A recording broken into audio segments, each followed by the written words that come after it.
Welcome back to Things You Probably Didn't Learn in History, the podcast where we talk about the pieces of women's history that your young, male, probably conservative history teacher didn't teach you in high school. No shade, Mr. Carpentier, I appreciated your 3-bullet PowerPoint slide of the women's suffrage movement. Anyways, I'm your host, Holly Morway, and we're beginning to talk today about the women's health movement as it pertains to second-wave feminism, because that's kind of where it really sprouted from in the late 1960s, when women started to organize for the nationwide legalization of abortion and other reproductive health care measures. In this particular episode, we'll be focusing on the main accomplishment, which most people tend to focus on, which is the legalization of abortion and an important organization before the legalization actually happened. This mass organization and awareness-raising movement raised a bunch of other questions regarding the women's health issues during this time and from then on out. There was this huge nationwide push for self-advocacy and for women to better understand their own anatomies and their sexualities as to better take care of themselves and to advocate for themselves in the realm of healthcare. The rhetoric of healthcare equity versus healthcare equality kind of saw its birth during this time in the sense that, women started realizing that they had extremely different anatomies than men, surprise, and that they needed different resources and treatments, like we see things today such as cervical screenings and breast exams, things that women need in order to live a healthy life. Also during this time is when we really started to see female-owned and female-run health organizations and clinics, and self-help organizations that advocated for policy changes within the United States government. So like lobbying and all the stuff you hear about with Gloria Steinem and Betty Friedan. And we'll be talking about a particular organization later, not at all a government-run organization or a government intergovernment organization. It's quite the opposite, actually. But some of these organizations took it upon themselves to produce publications and newsletters, prominent examples of which include Our Bodies Ourselves from the Boston Women's Health Book Collective and Health Right from New York City. It's worth mentioning that a lot of these prominent publications and organizations were created by primarily middle-class white women, and many of these organizations didn't address white privilege until much later. We're talking like the 80s and the 90s. That's important to recognize, and it's important to kind of see the privilege of that and the point that they're coming from versus a point that a woman of color or maybe an LGBTQ plus woman would come from. This isn't to say that women of color and women of lower socioeconomic status and LGBTQ women didn't make an effort to advocate for themselves.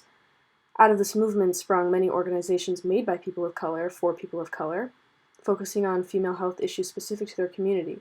Some great examples include the National Black Women's Health Program, or Project, the National Latina Health Organization, and the Native American Health Education Resource Center.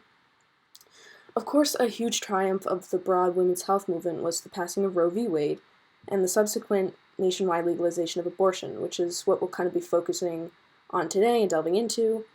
But there were other victories as well that shouldn't go unnoticed. Patient package inserts, the little pamphlets inside your birth control oral contraceptive packages that, give instructions and warn about the side effects and potential health risks that you throw away but probably shouldn't. Yeah, those weren't actually a thing when birth control was first widely used, around the 60s. In fact, the average woman was not even aware that oral contraceptives could have so many negative effects on her body. And forget about finding the right pill with the right combination and levels of hormones. All of these protective measures grew out of a push in the 1970s for the FDA to actually tell women what they were putting into their bodies and how it would affect them. Before this method of informed consent was instated, women, like I said, had no idea what they were doing to their bodies or how it affected them. Hormones are great in the right context, but no one wants unknown levels and types of hormones in their bodies without knowing it and being okay with it. It's also worth mentioning that Ronald Reagan, a humongous stick in the mud, eliminated this program during his administration, of course. However, it was reinstated by Bill Clinton when he became president. Now, with all of that being said, let's talk about Roe v. Wade and a little underground organization called the Jane Collective. Huge, disclaimer, the Jane Collective wasn't little at all, but it was definitely very underground, as it had to be. So, starting with Roe v. Wade, let's discuss the events that led up to this momentous Supreme Court decision that basically changed the course of history. Believe it or not, abortion was not always illegal, and it did not necessarily become illegal when it did for the reasons that you may expect. So let me get into that. Since settlers from Europe first stepped foot in North America, abortion was legal and it was treated like any other medical procedure at the time. That being said, every medical procedure was profoundly dangerous and primitive at the time, not excluding abortion. Even childbirth was an extremely risky and oftentimes fatal procedure in the time of colonialism and, up until we had these very recent medical advancements. Eventually, the quality and safety of medical procedures and medical training increased, but the legality of abortion did not go with it. Arguably, one of the main reasons why abortion was widely criminalized was because of the American Medical Association, or the AMA. The AMA and its doctors and surgeons, all males and white, did not want to compete for patients and pay with those who they thought would be performing a large number of abortions. They thought, people in homeopathic medicine, apothecaries, midwives. Well, wait a minute. We've all learned that abortion became illegal because people realized how morally absurd and intolerable the procedure is, blah, blah, blah. Yeah, that's because they wanted you to believe that over there in the AMA. Members of the AMA cited these more emotional reasons, appealing to pathos and stuff, to cover up their greedier, money-grabbing reasons. Might I also add that the AMA was composed of, you guessed it, like I said, old white guys who had to go to medical school to learn the difference between a vulva and a vagina. Another, even more sinister reason abortion was widely criminalized was the paralyzingly racist fear that if white Catholic women in the United States received abortions, because they would have the resources and the money to, the country would be overrun with the racially different children of immigrants who couldn't afford abortions. Within this line of thinking, the criminalization of abortion sounds a lot like eugenics, and that's probably because it is. It's also worth mentioning that not only was abortion made illegal, but so was the distribution of birth control information and services, all thanks to the anti-obscenity laws. Apparently being a woman was considered obscene. That honestly hasn't really changed. Anyways, the country started to see a shift in abortion regulation in the mid to late 1960s, thanks to the enormous efforts of many organizations of the women's health movement and women like Gloria Steinem and Dorothy Pitman Hughes. It was not until 1973, however, that the national, broad right to abortion was granted to American women with the passing of Roe v. Wade. With this right to safe, legal abortion came a dramatic decrease in deaths and injuries related to pregnancies and back alley abortions. It's interesting how that works. Roe v. Wade was born out of a Texas law that banned abortion, except in cases in which it would save a woman's life. Hey, at least women had that. Except they didn't. Because, as I'm sure you could have guessed, whether or not the termination of a woman's pregnancy would save her life was up to her doctor, and not really her. A 21-year-old woman who went under the pseudonym Jane Roe in order to kind of symbolize all women who wanted an abortion but couldn't access one safely and legally, challenged this law in the Supreme Court, going up against the Texas Attorney General at the time, Henry Wade. That's, where the latter part of Roe v. Wade got its name. The United States Supreme Court held that the right of privacy founded in the 14th Amendment's... let me quote this. The United States Supreme Court held that, quote, "The right of privacy founded in the 14th Amendment's concept of personal liberty is broad enough to encompass a woman's decision whether or not to terminate her pregnancy," unquote. Abortion was labeled as a fundamental right for all women.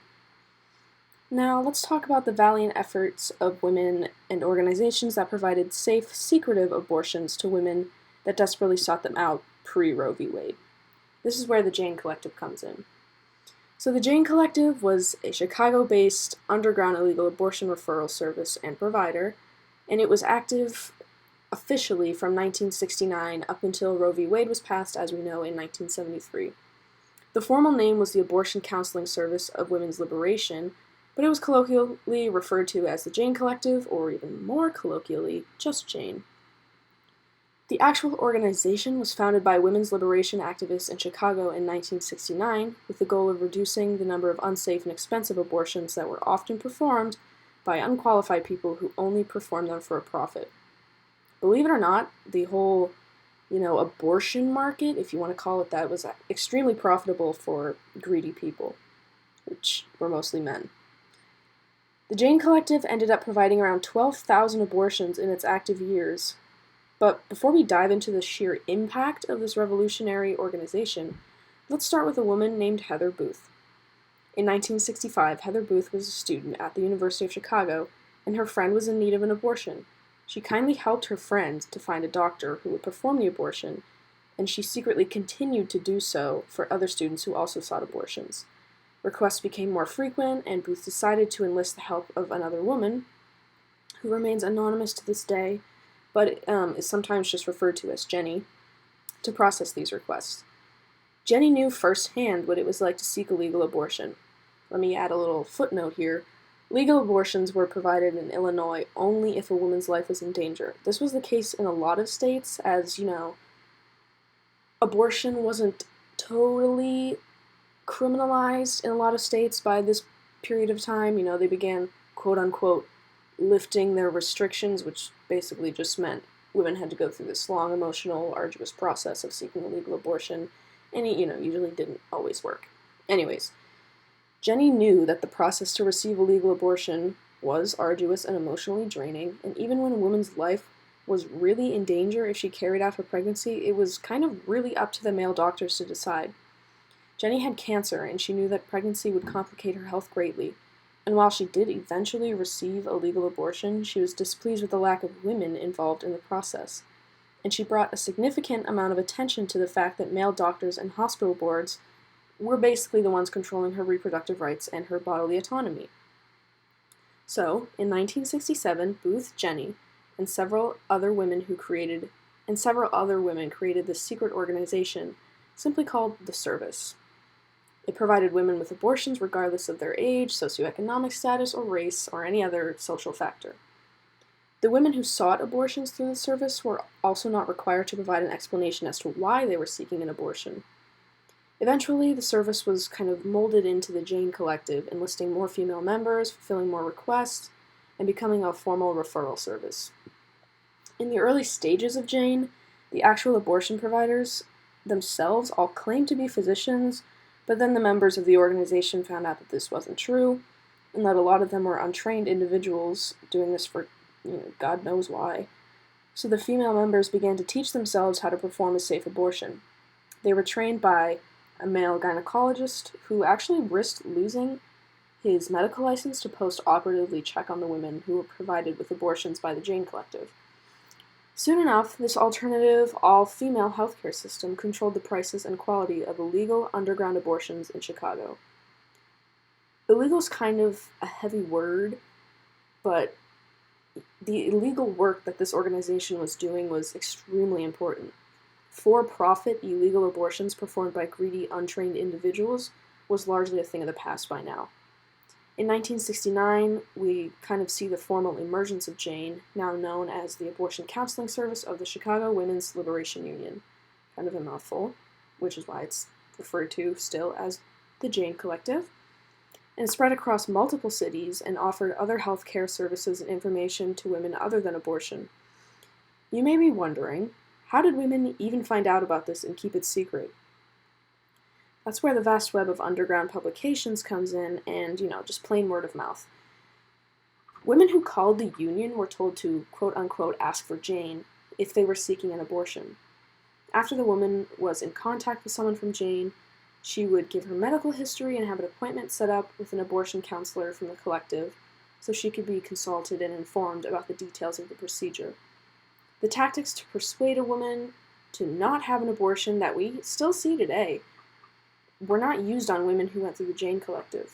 These are tactics used to persuade women to get emotional and not get an abortion, and, it's just a load of BS. Anyways, when a woman actually went to her appointment, she would be instructed to meet at the front, which was code for the first of the two apartments that the Jane Collective operated out of in Chicago. The front served as the waiting room, and it provided TV and complimentary cookies, as well as childcare services for any woman who couldn't find someone to care for her young children while she sought an abortion. Everything was designed specifically to make the woman feel comfortable and calm. Women were also prepared at the front with antibiotics and a series of pre-operational steps, as well as a pamphlet instructing her on what to do if she encountered any complications after the procedure. After this, the Jane Collective would drive the woman to the second apartment, which is where the actual procedure would take place. Women were given a local anesthetic, and a counselor was also present to hold the woman's hand and provide emotional support. This is still very different from what we see today in a lot of places, so this is truly still revolutionary. Part of the Jane Collective's legacy was also raising awareness and working with the community. They founded a charity, actually. They founded a charity fund that helped women of lower socioeconomic status to afford abortions, and this eventually became known as the Chicago Abortion Fund. Jane also provided women with the necessary tools and skills to learn about their own anatomies and sexualities. The organization encouraged women at their consultation appointments to examine their own cervixes with a handheld mirror and to utilize self-examination techniques such as breast exams and stuff like that. Women were largely communicated with as the members' sisters and equals. And of course, nothing that is beneficial for women can come without at least a little backlash. Some women preferred the white coat medically professional procedure in order to ensure that they were receiving the utmost medical care. But as I mentioned before, this was often extremely difficult for a woman to obtain for many reasons.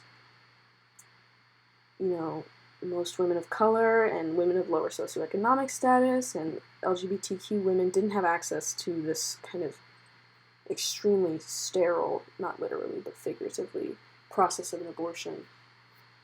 Many women didn't like the idea of some dude in a white coat having almost complete ownership of her body. The Jane Collective completely eliminated for-profit abortion services in Chicago by offering affordable, effective abortions and reproductive care. Now, how did they not get caught? Well, technically they did.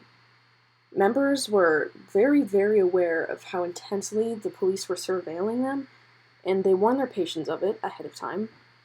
They were only actually raided once by the police, and that was in 1973, and the police wanted to arrest, the one doctor that they thought was performing the abortions. They were pretty confused to find out that these regular women were safely performing the procedures. Despite this, of course, 7 members were arrested and came to be known as the Jane 7. They were indicted by a grand jury in 1973, but as we all know, Roe v. Wade was passed in 1973, and the Jane 7 never actually went to trial because of its passing. Even after Jane disbanded with the passing of Roe v. Wade, its legacy and message of women helping women, no matter the circumstances and without judgment, is still a core pillar of the feminist movement, and it will stay that way for as long as we keep fighting for equality. Thanks for tuning in. I'll see you next week.